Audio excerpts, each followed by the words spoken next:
Bonjour à tous, j'espère que vous portez bien pendant cette longue période de confinement. Je suis Françoise Bonelli, professeure d'art plastique dans les ateliers Contraste de Rueil. Et comme nous avons sans doute encore du temps avant la reprise des cours, je vous propose de revenir aux fondamentaux de dessin. Par exemple, comment construire un visage en appliquant les divines proportions définies par Léonard de Vinci il y a plus de 500 ans et que nous utilisons encore. Bien sûr, il s'agit de proportions idéales, mais qui vous serviront de base à faire n'importe quel portrait, quelles que soient les morphologies. Donc nous allons passer sur la caméra numéro 2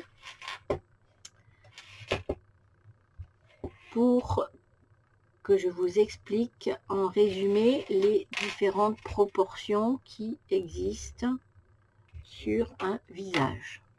Donc, vous allez commencer par tracer un cercle,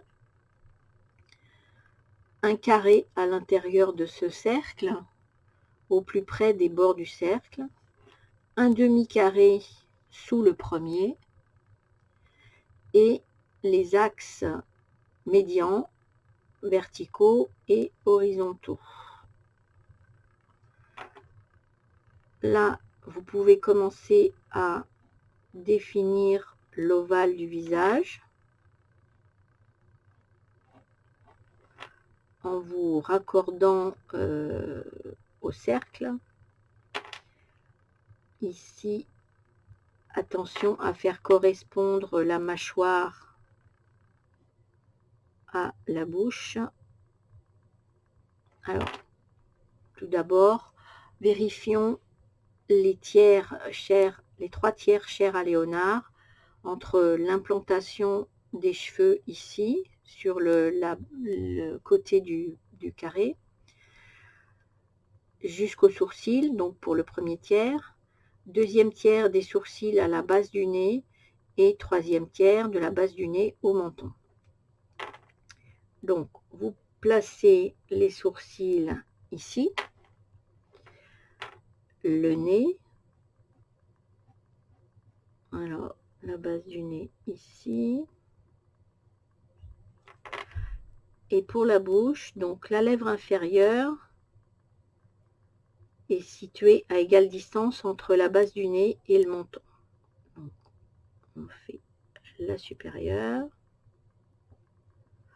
On vient placer les yeux ici. Alors, pour les yeux, il y a une règle aussi, c'est de respecter l'espace d'un œil ici entre les deux yeux.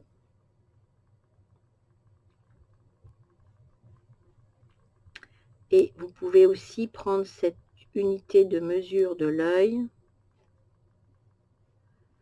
pour définir la largeur du visage et reporter 5 fois de suite cette largeur d'œil. Donc voilà, elle fait 1 centimètre. Donc on respecte aussi la largeur d'un œil entre les deux yeux et on rajoute un autre centimètre de chaque côté de chaque œil pour placer les oreilles entre la ligne des sourcils et la base du nez.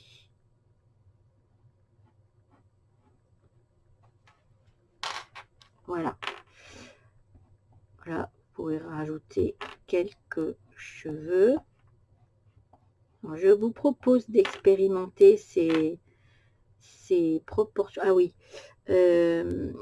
vous faites aussi la largeur du nez.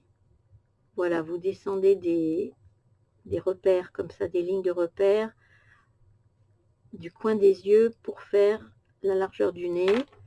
Et la largeur de la bouche se calcule sur le bord interne de la pupille. Voilà, donc la bouche, on la rallonge un petit peu. Mais la lèvre inférieure reste moins large que la supérieure. Voilà. Essayez de vous entraîner à respecter ces ces proportions-là. Et puis, mettez en application en réalisant votre autoportrait, par exemple, à partir d'une photo. C'est plus facile qu'en réalité. Et puis, nous verrons dans une prochaine vidéo comment faire ce même visage vu de profil et vu de 3/4. Voilà, à bientôt.